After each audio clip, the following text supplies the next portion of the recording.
The church in Tano was making progress translating the Bible into their own language. They started with their favorite stories from the Gospel of Luke and portions of the books of Titus and Acts that they felt would be important to their church family at this time.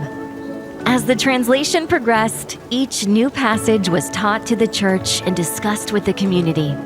As a result, the church was growing larger and stronger.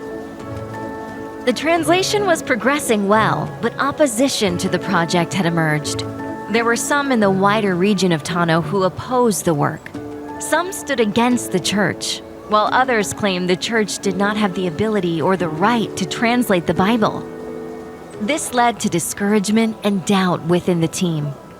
Maybe this is too great a task for us.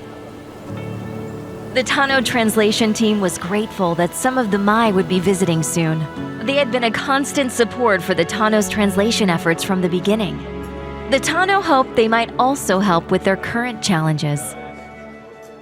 When the Mai arrived in Tano, it felt like no time had passed. They shared a meal and enjoyed each other's company. The next day, they discussed the Tano's progress and the challenges they were facing. When the Mai had heard all that had happened since their last visit, they paused to pray for the Tano and then shared these words. "We are sad to hear of the opposition that you are facing and the doubts you are feeling as a result.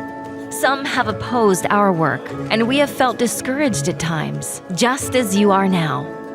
Did you know that Jesus warned his followers about opposition and persecution? Did you also know that God has promised to be near and comfort us when we face hardship? We know it is difficult and the project is long, but do not forget the good report that you have given us today. Your translation is progressing. Your faith is growing. The church is being strengthened, and new disciples are being made in Tano and even beyond. We thank God for you and your faithful obedience to his word because it is bearing much fruit. Your encouragement means a great deal to us, but some of our doubts linger. We are not expert translators. How can we be confident the translation is good enough to distribute? You have made incredible progress.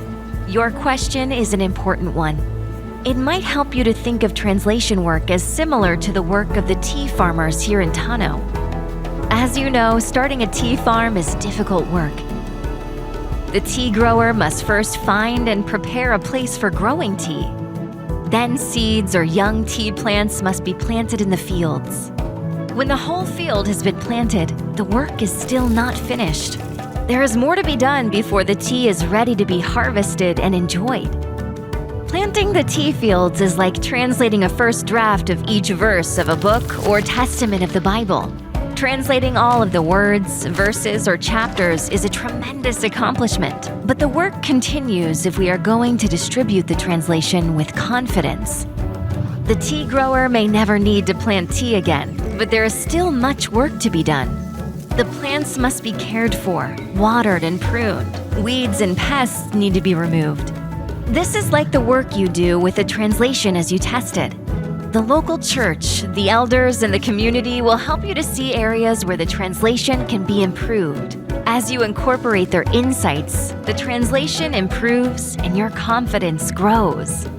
Before tea can be distributed, it must be harvested and carefully processed. Special tools and many helping hands are needed to select, dry, and prepare the leaves to ensure quality. Similarly, translations benefit from final checks and reviews. Other churches, organizations, and experts have shared helpful tools, resources, and training that increase our ability to translate with greater accuracy and clarity. These resources are freely available, and we are eager to share more of them with you. Finally, the tea is distributed and enjoyed by many. This is its purpose.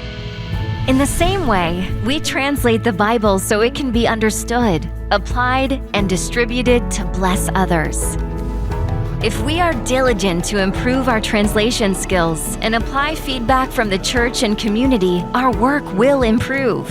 By humbly receiving help from other resources and partners, we can have confidence to distribute our translation. But remember, Even after the harvest, when you're enjoying the tea, you cannot neglect the plants. The tea must be nurtured with water, shade, sunlight, pest and weed control year after year to maintain its quality. Similarly, a translation needs ongoing work. God's word does not change, but languages and cultures do. And we are always growing in our understanding of the Bible. Future revisions will be needed to maintain the translation's quality.